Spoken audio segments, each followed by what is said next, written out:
Журналістика в умовах війни.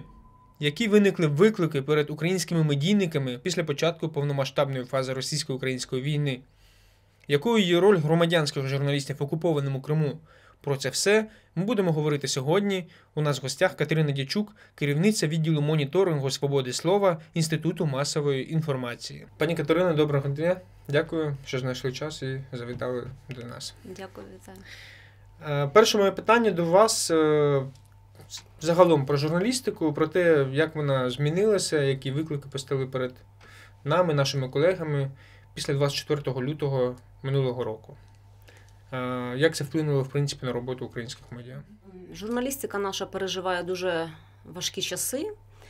Медіаландшафт після повномасштабного вторгнення, він дуже переформатувався. Якщо до повномасштабної війни, ми всі пам'ятаємо, у нас були олігархічні групи, так, олігархи, які мали вплив на телебачення, мали формувати громадську думку, так, запрошуючи тих чи інших гостей, втручаючись в редакційну політику, то після повномасштабного вторгнення у нас сталася монополія держави на медіа, да, це в контексті єдиного марафону візьмемо. І водночас багато медіа були, редакції знищені, багато журналістів мобілізувалися, багато журналістів просто залишили професію. І таким чином у нас настільки переформатувалося, що зараз є криза навіть певна професійних кадрів, так? Тому що я знаю, що на ринку от мої колеги шукають просто журналістів, а їх треба вчити, молодих журналістів брати, бо з досвідом пішли на фронт. Тому така ситуація. Дуже багато також було медійників загинули. За статистикою ІМІ, от останні цифри, це 66 медійників загинуло з початку повномасштабного вторгнення, з них 10 під час виконання професійної діяльності. І інші хлопці і дівчата, це хто пішов на фронт, хтось десь під обстріли потрапив, як Віра Гирич з Радіо Свобода, пам'ятаємо, да? Київ, ракета прилетіла в будинок, і вона загинула внаслідок обстрілу.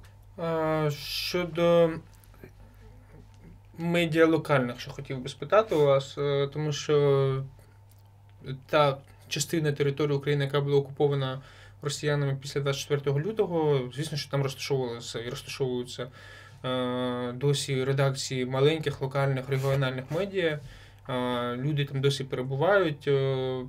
Чи є якась статистика, скільки медіа вдалося якось релокувати, відновити діяльність, а скільки цілком довелося зачинитися? Цю статистику ми не ведемо, це Нацрада статистику веде, але щодо того, що у нас є просто мережа регіональних кореспондентів, так, в кожній області. В принципі, те, що ми знаємо після спілкування з ними, це багато медіа з окупованих територій, вони виїхали. Ми можна врахувати ще те, що були знищені багато офісів, тобто журналісти втратили все. І офіси, редакції, комп'ютери, техніку, обладнання, все, вони виїхали і вимушені були шукати собі інше місце роботи, облаштовуватись і так далі. І завдяки оцій структурі, знаєте, горизонтальні, що журналісти, там, активісти, громадські організації можуть взаємокомунікувати, вони якраз вирішували ці питання взаємної допомоги, вони знаходили офіс, їм допомагали технікою і так далі. Наприклад, якщо взяти Херсон, коли був окупований, то росіяни, вони повністю ж загарбали приміщення Суспільного Херсонського, вони обладнання забрали. Потім навіть коли вони тікали з Херсона, то вони, журналісти Суспільного, побачили бусик свій і там, Суспільного. Був набити техніку, це просто мені нагадує, да, коли там вони ті пральні машинки тягнули, тут навіть, все тащать. І плюс ще Херсонське Суспільне, воно ж було заміновано. Я просто, вибачте, переб'ю, я був в тій будівлі після деокупації Херсона, я пам'ятаю, вона яка була пограбована, і ми зайшли колись з колегами всередину, та студія, яка була переобладнана, так, перебудована кацапами, окупантами, вони і те все повивозили, там жах. Там єдине, що залишилось після них, це пропагандистські якісь листівки, матеріали, по суті.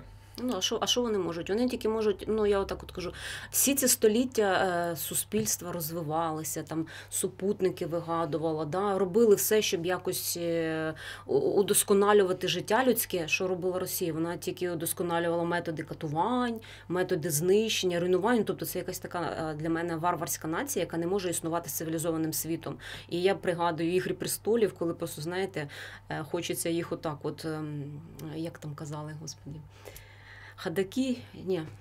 Білі ходаки, ну, стіною стіною огородити, просто щоб зима близько, зима наближається. Оця зима наблизилась настільки, що просто хочеться її отак от, якщо вона не хоче існувати за цивілізаційними правилами світу, просто щоб вона жила в своїй оцій обмеженій спільноті і не чіпала нікого.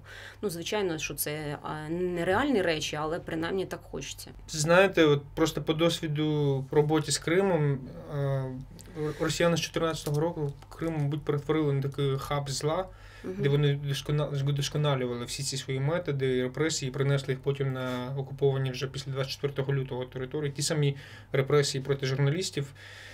З 2014 року в Криму, по суті, ж не існує незалежної журналістики. Там виникло таке явище, як громадянська журналістика. Ми трошки пізніше до цього повернемось, поговоримо про це детальніше. Зараз хотів би ще спитати у вас щодо наших колег, проти яких були скоєні воєнні злочини, яких викрадали, катували. Чи є зараз вже певна цифра, статистика, скільки таких людей?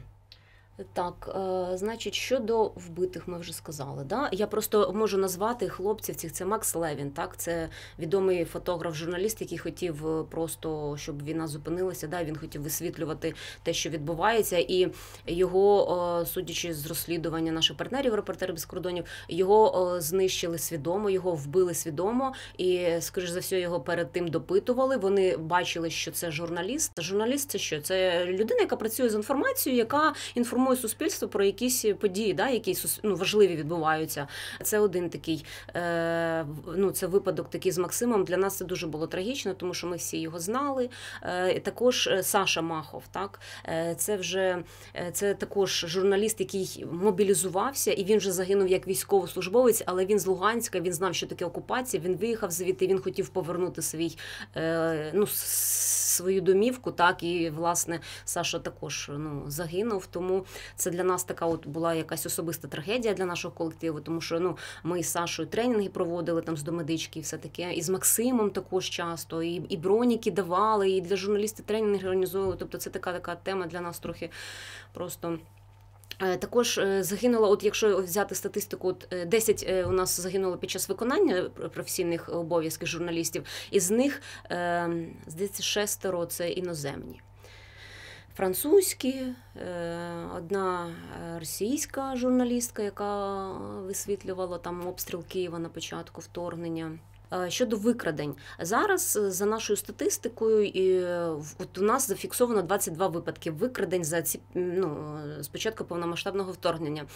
Гучний дуже випадок – це Дмитро Хилюк, журналіст агенції «Уніан», який, як відомо, жив на Київщині. Київщина, та частина була окупована, і він потрапив в окупацію спочатку, а потім росіяни його незаконно вивезли в Росію. І зараз остання інформація, те, що ми знаємо, що Діма знаходиться десь в колонії в Росії, допуску до нього немає, росіяни не пускають нашу сторону, про це також заявляють різні правозахисники, в тому числі омбудсмен Дмитро Лубінець. Тобто, власне, ми бачимо, що Росія, як вона і не хоче своїх полонених забирати, так вона і не хоче допускати. Вона порушує все, що таки можливо порушувати.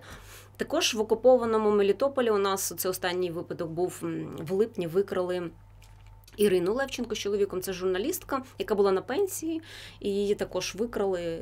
А чого викрали? Тому що, напевно, росіяни зачищають настільки інформаційний простір, щоб навіть людина, яка мала якусь дотичність до професії, пов'язану з інформацією, що вона не могла взагалі якось ніяким чином інформатором бути, чи що там вони вбачають, тероризм і так далі. Оце такі от у нас останні випадки по викраденнях. Пані Катерино, я вас слухаю, і це просте питання, навіщо назріває? Тому що вони тут викрадають людей, катують, ховають їх, як в випадку з паном Хилюком, вони вивезли, навіть просто не дають якоїсь інформації про нього. в Криму, бо це просто моя, скажімо так, галузь, якою я більше працюю. Те саме спочатку було з професійними журналістами. Вони їх викрадали, вивозили, не давали працювати. Потім, коли почалася активна робота, скажімо так, громадянських журналістів, це люди, які не мають професійної журналістської освіти, вони можуть бути ким завгодно, не працювали ні в колі, але от просто в умовах обмеження свободи слова вони взяли в телефони, фотоапарати, камери, пішли стримати, працювати, висвітлювати затримання, все це таке. Їх також затримують, ув'язнюють, з'являються нові громадянські журналісти. Навіщо Росія це робить? Ну, це звичайна практика росіянська, репресії, да, щодо інакомислення. Тобто вона все робить для того. Ми розуміємо, що Крим – це українська територія. Росія все робить для того, щоб своя внутрішня аудиторія розуміла, що вона така велична, Росія, і що ми от такі от круті, і відповідно перекриває доступ до інформації будь-кому, хто думає інакше. І якщо ми візьмемо початок окупації Криму, я от пригадую, коли з'явилися ці зелені чоловічки, і ще мало хто розумів, що відбувається, але потім ми почали відслідковувати масово, що журналістам, там же ж українські медіа були, так, і журналістам масово почали бити, почали не давати висвітлювати, якраз оці заворушення там були, коли вони брали парламент кримський і так далі. Тобто журналістів почали фізичну агресію до них застосовувати. І викрадати почали. Ми такі випадки тоді фіксували у 2014 році. Потім що відбувалося? Журналісти виїжджали на материкову частину. І Росія, вона ті медіа, які пішли на колаборацію, чи журналісти, вона просто його перереєстровувала відповідно російського свого законодавства. І таким чином ми знаємо, що, наприклад, тут була державна телерадіокомпанія «Крим», так, яка потім отримала російську перереєстрацію. І зараз там працюють люди, які там пішли на співпрацю. І от вчора, до речі, прокуратура оголосила там одному гендиректору цієї російської «Крим» компанії, оголосила йому підозру. І, власне, все йшло до того, що Росія створювала з Криму інформаційний вакуум, щоб жодна інформація, як насправді є. Тобто це Оруелл, да? На війну ми кажемо мір і так далі. Тобто це все переінакшування, це все фейкові, це вся віртуальна історія, в якій живе Росія роками, століттями, все переінакшується, все робиться для того, це імперські амбіції, все робиться для того, щоб люди не володіли достовірною інформацією і знищується все, що інакше думає. І тому на цьому фоні, коли журналісти повиїжджали, створився вакуум, там почалися репресії, журналістів катували, викрадали, ув'язнювали, да? Люди закінчуються просто звичайно. Але звичайно, що є люди, які хочуть Україну і підтримують Україну, і вважають себе, що вони є що Крим – це територія України. Відповідно, вони вчиняють супротив. І таким чином у нас виникла така категорія громадянських журналістів, яка раніше взагалі у нас такої категорії не було. Це люди, які вони не мають професійної журналістської освіти, вони, можливо, не знають, як за стандартами журналістики працювати. Водночас вони дуже хочуть донести світову інформацію, тому що треба говорити про це. Я зараз просто дивлюсь, 14 рік, майже 10 років, ті діти, які були малими, там по 8 років, вони ж ростуть в цій пропаганді, вони вже будуть думати, як російська більша частина населення думає, тобто вони будуть зазумбовані. І, власне, це одна також з причин, чому Росія знищує свободу слова. І от така виникла у нас така прослоєчка громадянських журналістів, які просто почали інформувати, висвітлювати, брати телефони, брати звичайні фотоапарати і просто ходити там на судові засідання, коли кримських татар переслідує російська влада, просто висвітлювати події, які в Криму показують, як же ж хорошо в лапках живеться там в Криму. І таким чином ми бачимо, що Росія продовжує репресії тепер і щодо громадянських журналістів. Ми візьмемо Владислава Єсипенка, ми візьмемо Ірину Даниловича, Ахмета Сулейманова, так, якому йому потрібно на серці операцію робити, а його в СІЗО помістили. Тобто Росія взагалі, вона країна-терорист, яка взагалі не має жодних якихось позитивних емпатій, емоцій. Вона тільки робить те, що їй потрібно. Машина, яка знищує інакомислення.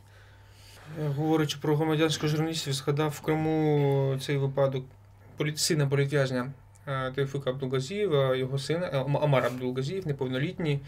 Він ж був ще маленькою дитиною, коли затримали його батька, і він зараз став громадянським журналістом, мабуть, наймолодшим в Криму. І до нього теж була застосована сила з боку окупаційної поліції, коли його затримували. Це буде правильно, якщо я скажу, що виключно зараз, здебільшого, виключно громадянським журналістам в Криму, які працюють, розуміючи, усвідомлюючи всі ризики, ми маємо інформацію про справжню реальність в Криму. Так, звичайно, тому що Росія, вона ж виносить через свої пропагандистські медіа підконтрольно. Що вона виносить? Вона виносить, як у нас все класно, да? Це стала практика, якщо історію продивитися, це стала практика. У нас все хорошо, на Захід, загніваючий Запад, все плохо. То виходить, що громадянські журналісти, вони дуже важливу функцію виконують, інформування, бо це суспільно важливі події. Вони висвітлюють репресії. По суті, це воєнні злочини Росія робить, тому що Крим – це територія України, і що вона там робить? Вона воєнні злочини скоює. Іра Данилович, її депортували. Вона, як громадянка України, знаходиться під Конвенцією Женевською, так?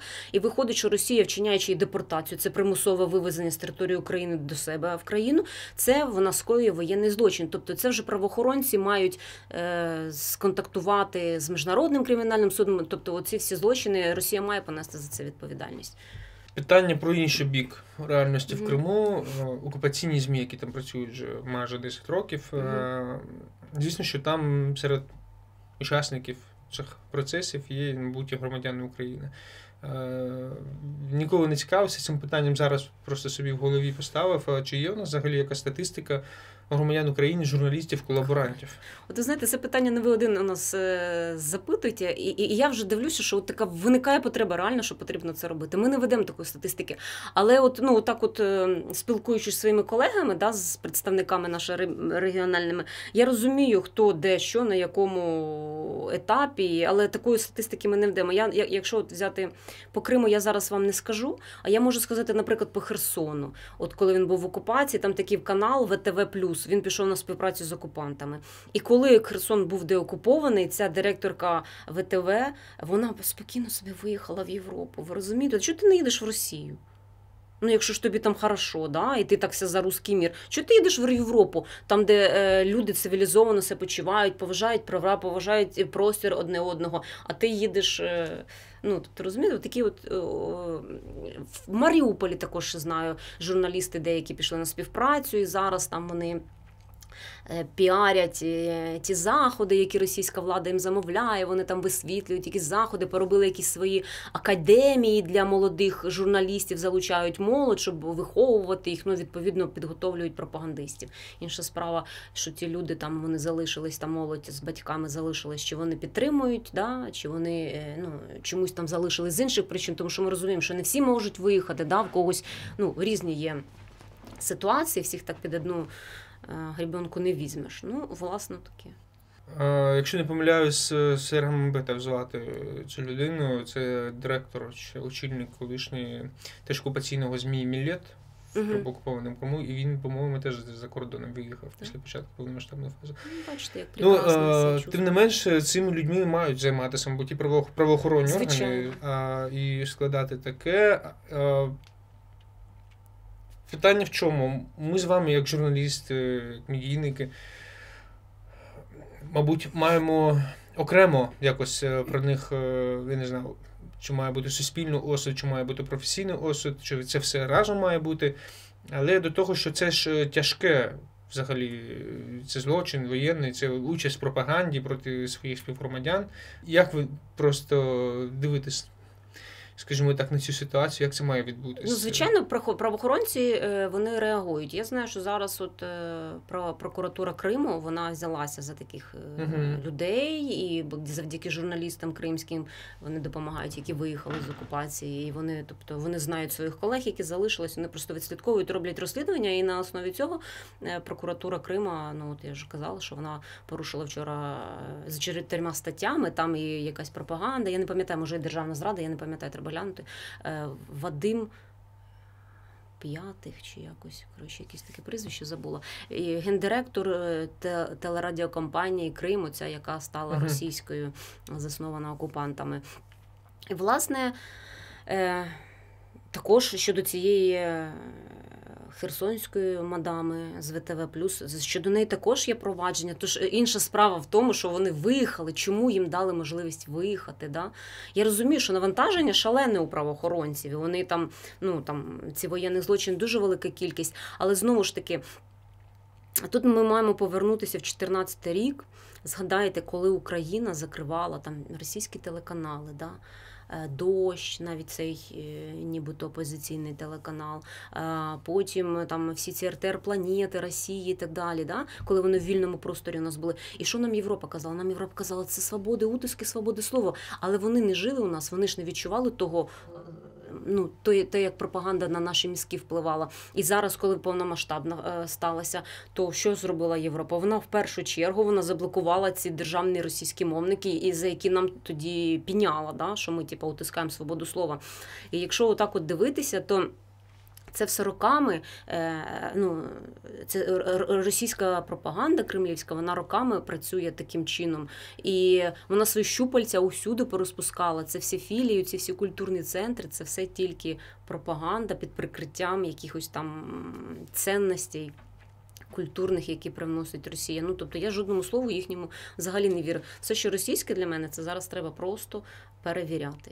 Навіть ці так звані опозиційні медіа, ви вважаєте, це теж... Вони, розумієте, вони м'яко пропаганду дають. От, наприклад, візьмемо...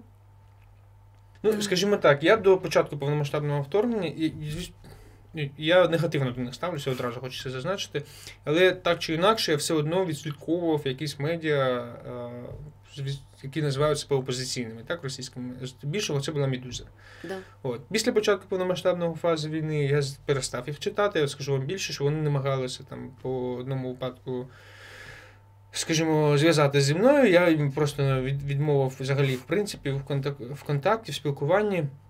Але тим не менш, знаю, що залишається певна частина громадян, яка їх читає, яка за ними слідкує і, скажімо так, вживає цю інформацію. От. Що можна з цим зробити? Треба якісні українські медіа, в першу чергу, да, щоб українська аудиторія могла довіряти і своїм медіа, і що, власне, зараз якраз розквіт такий настає. Це маленькі, локальні якісь медіа, і регіональні, і національні, і їм, і вони все роблять для того, щоб розширювати свою діяльність і виходити на більшу аудиторію. Звичайно, що буде аудиторія читати російські медіа, але ж знову ж таки, я думаю, що це більше, знаєте, читають от наше середовище, не звичайні українці, да, яким там потрібно знати дещо, що сталося. Да? Зараз я просто до цього повернусь, щоб не забути. Я просто хочу сказати, що зараз звичайні українці більше на телеграм-канали перемкнулися. Да? А це більше експерти, активісти, от ми з вами журналісти. От якраз це можливо з точки зору навіть професії цікаво почитати, да? Подача матеріалу і так далі. Можливо, десь хтось вірить ще, що не всі погані русські, тобто це також є. А от щодо того, що велика аудиторія, от як ми відслідкували, коли спочатку повномасштабного вторгнення це багато медіа позакривалися, вимушені були там релокуватися і так далі. І що зробили українці?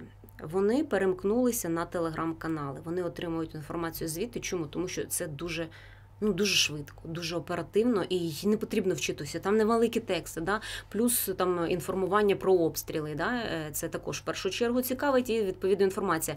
Але мушу сказати, що на початку повномасштабки дуже було багато створено спецслужбами Росії нібито українських телеграм-каналів, да? Але вони насправді створені спецслужбами і вони працювали такими, 60/40. 60 щось там кажемо правду, 40 вкидаємо вброси цього їхнього. І таким чином якимось впливали і так далі. Відповідні різні наші колеги також проводять ці дослідження, вони намагаються проінформувати, донести до суспільства. І я дивлюся, що правоохоронці також часто роблять всякі заяви, там, які перелік дають там телеграм-каналів, які спецслужби Росії створили, які не потрібно читати. Ну, знову ж таки, це, знаєте, це у нас є там фізична гігієна, це має бути інформаційна гігієна. Тобто люди розуміють, що інтернет відкритий для кого хоч. Ми не Росія, да? У нас не блокуються там різні, у нас тільки блокується російська зараз пропаганда. А так ти можеш читати все, що завгодно. Ти маєш розуміти, що там може бути багато хламу. І цей хлам потрібно сортувати, тому що в великому обсязі можна і загубитися. Тому є там, і мій там, наприклад, постійно робить білий список деяких медіа. Я так дивлюся, що вони досить поширено стало якось. Ми так собі про себе, знаєте, спочатку. Тому білий список, якось це було так в професійному середовищі. А потім трошки дивлюся так за межі, знаєте, цільової аудиторії вийшло і пішло на звичайних українців. І дивлюся, що телеграм-канали, вони так типу поширюють ці медіа і розповідають, що є от медіа, які можна довіряти. Так, з війною багато стандарти журналістики в нас, розуміємо, да, вони пішли вниз, і ми певні допускаємо помилки журналістам, там, коли там і рашистами називали, і русньою, і так далі. Да? Ми всі розуміємо, що там почали слово Росія писати з маленької, і Путін з маленької. Це все ми розуміємо. Це були емоції, все. І водночас треба оцю дотримуватися цієї інформаційної гігієни, щоб люди розбиралися, що ви читаєте. Якщо ти бачиш, що там це емоційне, ой, який ужас, заголовок, ой, там Путін умер, чи от Кадиров вже умирає, у нас скільки, 3-й чи 2-й тиждень. Да? Тобто ти розумієш, що це якийсь вкид може бути інформаційний з якоюсь метою. Да? Тобто, можна не вестися на це. Якщо щось станеться справді, то там інформація вона з'явиться, може, з запізненням, як у них там це стається. Але тобто, якщо є емоційні заголовки, немає джерела, оці звичайні штуки, це класна штука, щоб була б, якби в школах поводили ці факультативи, щоб діти нас маличку росли і їм вкладали в голову. І я кажу, завжди треба знати історію, вчити історію. Навіть якщо там вчитель нудно розповідає, дивіться, дофіга купа крутих ютуб-каналів зараз є з історією України. І вони подають на основі це відкритих архівів. Це так. Просто зараз відкриваються очі на нашу історію. Нам ж всім казали, що Україна, молодший брат, а насправді що нас виходить? Нам оце почуття якоїсь неповноцінності навішували століттями, да? І ми от з таким ходили постійно з таким відчуттям, і слава Богу, що у нас був осередок цих людей, які вірили в Україну, і завдяки, от вони зараз, коли почалася війна, да, вообще, з 14-го року і повномасштабка, ці люди, вони за собою якраз, і ці люди витягнули, да, Україну, бо вони пішли захищати. А якби цього не сталося, я думаю, ми вже були б колонією Росії, да, і що, Європа би подивилася, там, Америка подивилася би, там, ми би там трошки попищали, нас всіх знищили, і що б потім було. Потім вже почали... Занепокоєння глибоке. Да, і вже потім, що вони почали робити? Вони почали вже комунікувати безпосередньо з російським керівництвом, там, а ми би... Тобто, по суті, ми зараз, я вже так на історію перейшла, ми, по суті, зараз виборюємо, да, свою незалежність, справді. І слава Богу, я так дуже рада, що ми можемо висловлюватись, навіть тут я в студії, да, про це можу говорити, бо, навряд чи я б це могла. Це правда, і таку можливість ми маємо завдяки нашим захисникам. Думаю, що певен, що інформаційне поле, в принципі, в якому ми працюємо, воно точно вшито в цю таку багатошарову війну, яку веде Росія з нами дуже багато років вже. І я чому питав про журналістів-колаборантів? Бо це ж не просто от сьогодення історія, що вони вийшли, там попрацювали, значить заробили там свої кошти. Я розумію, що там людям треба виживати і все таке. Це окрема історія, вже з правники мають розбиратися, з відповідальністю, з терміном окупації тощо. Але не розуміти того, що робота пропагандистська, вона є частиною цієї військової доктрини Росії. Брати участь в цьому воєнному злочині. Мені просто одразу, я коли говорю про колаборантів, я одразу згадую ці історії з радіо «Тисячі холмов» в Руанді, от чесно. Беручи за увагу ту геноцидну практику, яку Росія використовує постійно, трошечки лячно стає за те, що може відбутися. В Росії журналіст – це інформаційна бойова одиниця. Да? Це тобто людина, яку можна використати в пропаганді, і вони там пропагандою вчать. Чому колаборант? Українець стає колаборантом. Звичайно, що це треба дивитися його персональні погляди, там, світові, політичні і так далі. Можливо, він хотів руський мір, він вірив в нього, що йому краще, можливо, і на нього навіяла та пропаганда, такі романтичні відчуття, насправді такого не є. Але ця людина має розуміти, що її чекає в майбутньому. Тобто це людина, це зрадник людина, ну по суті, да? Тому що, що зрадниками? Зрадник, він же не потрібен нам, да? Він у нас сяде в в'язницю, він не потрібен Росії, вона не може йому довіряти, тому що він зрадник. Тобто ця людина, яка, знаєте, втрачає таку ідентичність, ти не знаєш, хто ти, щось ти таке, тобто треба дивитися в довгостроковій перспективі, а такого, я так розумію, це просто люди, які з якимось обмеженим поглядом, можливо, так, хочеться думати. Після початку повномасштабної фази війни, наскільки, на ваш погляд, ринок став насиченим чи перенасиченим? Тому що, на мій погляд, дуже багато з'явилося, наприклад, з одного боку інтерв'ю, так? З іншого боку якихось документальних репортажів історії. Що зараз? Чи є в цьому якась, скажімо так, загроза, що ми можемо щось упустити як професіонали, висвітлювати точніше щось? Ваша, можливо, якась аналітика є, на що ми не звертаємо недостатньо уваги, наприклад, або там десь дуже багато? Дивіться, значить, спочатку повномасштабного у нас дуже багато медіа, вже казала, закрилися і так далі. Да? Деякі вистояли, якісно вистояли, журналісти навчилися там бізнес-плани писати, отримувати гранти, щоб якось виплисти. І, відповідно, ті медіа, які навіть були там національні, там беремо, їх підтримали якимись грантами, тобто вони змогли втриматися і вони могли інформувати на міжнародну арену, що відбувається в Україні, і це важливо. Це важливо, щоб такі медіа, якісні медіа були, які не пропагують пропаганду. І вони є, слава Богу, вони є. Важко, фінансово важко. Ми робили опитування, журналістів багато казали, що дуже, основна, це, звичайно, фінансова криза з журналістами сталася, да? Тому що, і, звичайно, ці всі фізичні виснаження, коли людина, коли журналісти їдуть, бачать багато смертей, в нього просто психологічне вже виснаження пішло, вигорання це професійно, тобто такі от у нас ключові проблеми. Щодо того, на що ми не звертаємо увагу, в основному всі говорять про одне і те ж, да, от війна, але не вистачає от таких от... Ми ж, якщо взяти регіони, в кожному ж регіоні є своя якась ізюмінка. Да?